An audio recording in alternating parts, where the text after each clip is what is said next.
Assalamu alaikum dear aspirants. Today I am here with the most important topic of sociology. That is also the general topic other than the theories. तो इसको हम जो है वो important consider करते हैं in the sociology जो syllabus है उसमें.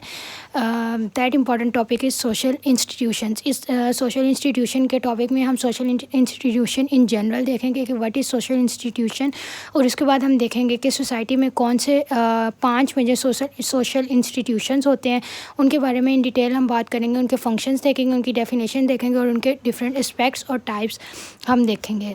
तो let's start with the general introduction to social institution. पहले हम देखते हैं कि what is social institution. An institution is a structure of mechanism of social order governing the behaviour and cooperation of set of individuals. इस जो ये जो मैंने लाइन लिखी है इसमें इन्होंने क्या कहा है कि एक इंस्टीट्यूशन जो होता है वो होता है एक स्ट्रक्चर एक मैकेनिज़्म का एक स्ट्रक्चर होता है जो कि पर्टिकुलर सेट ऑफ पीपल के बिहेवियर्स को गवर्न करता है. ठीक है, उसके बाद हम देखते हैं कि it is identified by permanence, purpose and intention of enforcing law. 3 चीज़ें अगर किसी भी सोशल इंटाइटी में पाई जाएंगी तो उसको हम सोशल इंस्टीट्यूशन कंसीडर करेंगे. That are permanence, purpose and intention of enforcing law. उसके बाद है member shares the same purpose. जो सोशल इंस्टीट्यूशन के मेंबर होते हैं they mostly shares the same purpose, तभी वो उस सोशल इंस्टीट्यूशन को अडॉप्ट करते हैं. ठीक है, उसके बाद हम देखते हैं कि sociologist have identified institutions in term of interlocking roles and expectations. हमने देखा कि पिछले पॉइंट में कि जो सोशल इंस्टीट्यूशन के लोग होते हैं, जो group of people that adopt a particular social institution, वो क्या है कॉमन पर्पस अडॉप्ट करते हैं, शेयर करते हैं. लेकिन जो different institution with in a society पाए जाते हैं वो आपस में उनकी एक्सपेक्टेशंस और जो रोल्स हैं वो क्या होते हैं, इंटरलॉकिंग. मतलब कि वो आपस में इंटरडिपेंडेंट होते हैं. अगर एक इफ़ेक्ट होता है सोशल इंस्टीट्यूशन तो उसका डायरेक्ट या इनडायरेक्ट इम्पैक्ट सोसाइटी के दूसरे इंस्टीट्यूशन पर भी आता है. उसके बाद हम देख लेते हैं what is institutionalisation. This term is widely used in sociology, और वैसे भी इन जनरल भी इंस्टीट्यूशनलाइजेशन की टर्म यूज़ होती है. तो हम देखते हैं कि what is institutionalisation. Institutionalisation is a concept of embedding something as a concept, social value and role within an organisation.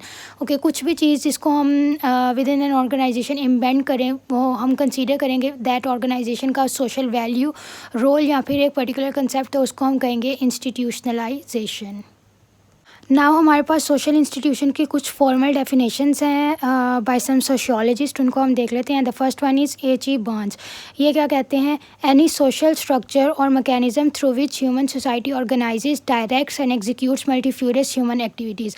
ये कहते हैं कि जो कोई भी ऐसा सोशल स्ट्रक्चर जिससे क्या हो और जो ह्यूमन सोसाइटी है वो अपने टास्क ऑर्गेनाइज करे, उनको डायरेक्ट करे और उनको एग्जीक्यूट करे थ्रू अ प्रॉपर चैनल. उस चैनल को हम कहेंगे सोशल इंस्टीट्यूशन.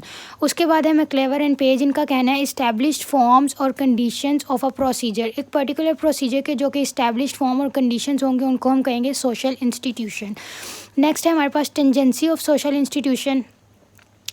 इसका क्या मतलब है, due to increasing modernisation the need for institution are increasing. Obviously क्योंकि जैसे जैसे मॉडर्नाइजेशन बढ़ रही है, डेवलपमेंट हो रही है, उसके बाद टेक्नोलॉजिकल एडवांसमेंट हो रही है, जो लोग हैं उनके कॉमन पर्पसेस क्या हो रहे हैं, बढ़े हैं. तो उन कॉमन पर्पसेस को अचीव करने के लोग इंस्टीट्यूशन बना रहे हैं और इंस्टीट्यूशन भी विद इन सोसाइटी बढ़े हैं. The main reason behind the increase of social institutions are globalisation. Globalisation की वजह से जो है इंटरडिपेंडेंस और जो कॉमन पर्पसेस हैं वो लोगों के क्या हो रहे हैं, अडेयर हो रहे हैं. तो इसकी वजह से सोशल इंस्टीट्यूशंस में उनकी डिमांड ज़्यादा होती जा रही है.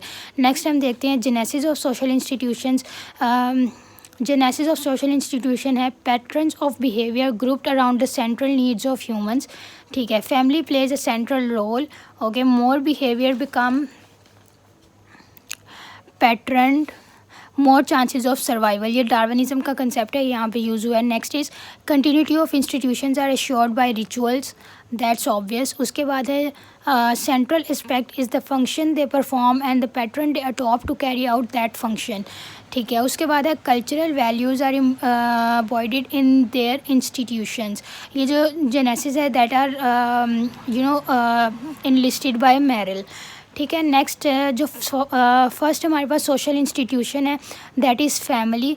तो फैमिली को हम देखते हैं कि why it is called a social institution, and what are its aspects, variations, features or functions. So let's start with the formal definitions of by different sociologists. पहले हम देखते हैं ब्रूम है, इनका कहना है a kin based cooperative unit. Okay, that's very basic definition. उसके बाद है हॉटन एंड हंट, ये कहते हैं a kinship grouping that is provided for rearing of children and for certain other human needs. Okay, वो कहते हैं ये जो फैमिली है it's a kinship cooperative grouping होती है, क्योंकि ये चाहिए होती है डिफरेंट कल्चरल, रिलीजियस और उसके अलावा रेयरिंग ऑफ चिल्ड्रन के पर्पसेस के लिए. उसके बाद जो नेक्स्ट है वो है हमारे पास फंक्शंस ऑफ फैमिली. फैमिली के दो तरह के फंक्शन हमने डिवाइड कर लिया हैं, एक तो है असेंशियल फंक्शंस और दूसरे हैं नॉन असेंशियल फंक्शंस. असेंशियल में क्या आता है, सबसे पहले है लव ट्रांसफ़र, उसके बाद है प्रोडक्शन ऑफ प्रोजेनी या एक्सटेंशन ऑफ प्रोजेनी, उसके बाद है सोशलाइजेशन और तीसरी है चौथा है रिलीजियस नीड्स. जो नॉन असेंशियल आता है इसमें हमारे पास है इकोनॉमिक फैक्टर है, उसके बाद है कल्चरल फैक्टर है, कंटेम्प्रेरी एजुकेशन है, उसके बाद है एक्सटेंडिंग फैमिली है, उसके बाद है हमारे पास इस्लामिक एजुकेशन. ठीक है, अब इसमें कुछ तो बेसिक चीज़ें हैं, लेकिन इकोनॉमी का मैं आपको बता दूं कि किस तरह से. और जैसे कि हम देखते हैं कि हमें इस्लाम में भी इस बात का कहा जाता है कि आप निकाह करो तो रिस्क के दरवाजे आपके लिए खोल दिए जाएंगे. जब दो लोग आपस में मैरिज के रिलेशन में इंटरलॉक होते हैं तो उससे क्या होता है कि सेंस ऑफ रिस्पॉन्सिबिलिटी बढ़ जाती है. जब जैसे ही सेंस ऑफ रिस्पॉन्सिबिलिटी बढ़ती है तो जो दोनों दोनों जो पार्टनर्स होते हैं वो कोशिश करते हैं कि किसी तरह से अपनी जो लिविंग स्टैंडर्ड है उसको बढ़ाएं, सो दैट कि उनकी जो प्रोजेनी हो वो एक अच्छा लाइफस्टाइल, जब वो दुनिया में आए तो अच्छा लाइफस्टाइल अडॉप्ट करे. तो उसकी वजह से ऑब्वियसली जब उनका लिविंग स्टैंडर्ड बढ़ता है तो that affects the economy of that country. तो वो उसकी पाकिस्तान जैसे उस कंट्री की इकोनॉमी को भी अफेक्ट करते हैं. ठीक है, सो इसलिए जो है मैरिज एक नॉन एसेंशियल फैक्टर है in economy of a particular country. उसके बाद हम देखते हैं वेरिएशंस मैरिजेस की. मैरिजेस की दो तरह की वेरिएशन देखी जाती है इन जनरल सोसाइटी, एक है एंडोगेमी और एक है एक्सोगेमी. एंडोगेमी है इस with in caste society, mostly rural areas में अडॉप्ट की जाती है. उसके अलावा exogamy out of caste society. Out of caste society जो है एक टैबू समझा जाता है with in a rural society, और लेकिन अर्बन सोसाइटी में it's not a big deal. यहाँ पे एक्सोगेमी भी होती है और एंडोगेमी दोनों ही होती हैं. ठीक है, उसके बाद हमारे पास टाइप्स हैं. एक कॉन्सेंग्वाइन फैमिली होती है और एक होती है कॉन्जुगल फैमिली. कॉन्सेंग्वाइन क्या है, एक्सटेंडेड फैमिली. जैसे कि हम कह सकते हैं कि जॉइंट फैमिली का जो ट्रेंड है पाकिस्तान में उसको हम कहते हैं एक्सटेंडेड फैमिली. और न्यूक्लियर फैमिली, कॉन्जुगल फैमिली मतलब जॉइंट फैमिली ना हो, सिर्फ पेरेंट्स हों और उनके साथ क्या हों, उनके बच्चे हों, मतलब उनके आगे दादा और चचा वगैरह वो ना हो, तो उनको हम कहते हैं न्यूक्लियर फैमिली. नेक्स्ट है हमारे पास पैटर्न्स. पैटर्न क्या है हमारे पास मैरिजेस के, मोनोगेमी और पॉलीगेमी. मोनोगेमी मतलब कि दो लोग आपस में इंटरलॉक हों और क्या बनाए, वन यूनिट. और पॉलीगेमी क्या हो, दो से ज़्यादा लोग आपस में इंटरलॉक हों. ठीक है, ये किस तरह से, पॉलीगेमी मतलब कि one man marrying multiple women's, तो उनको हम कहते हैं पॉलीगेमी. उसके बाद है polyandry, that is one women marrying more than one man. तो जो पॉलीगेमी का कंसेप्ट है डैट इज़ मोस्टली प्रिवेलेंट, ये हम देखते हैं पाकिस्तान में, लेकिन इसके अलावा जो यूरोपियन या डिफरेंट वेस्टर्न कंट्रीज़ हैं उसमें जो है पॉली एंट्री का कंसेप्ट भी देखा जाता है. नेक्स्ट हमारे पास जो है social institution that is religion. Religion is a major social institution, क्योंकि जो है एक सोशल फैक्ट भी है रिलीजन. और इनॉर्मसली जो है लोग रिलीजियस प्रैक्टिसेस और रिलीजन पे बिलीव करते हैं. एथीस्टिक, स्पेशली पाकिस्तान के अगर हम कंसीडर करें सोसाइटी को, तो एथीस्टिक कंसेप्ट यहाँ पे कम ही पाया जाता है. सो देखते हैं कि व्हाट इज़ रिलीजन. सबसे पहले मैकियोनीज़ हैं, कहते हैं involves beliefs and practices based on recognise the sacred.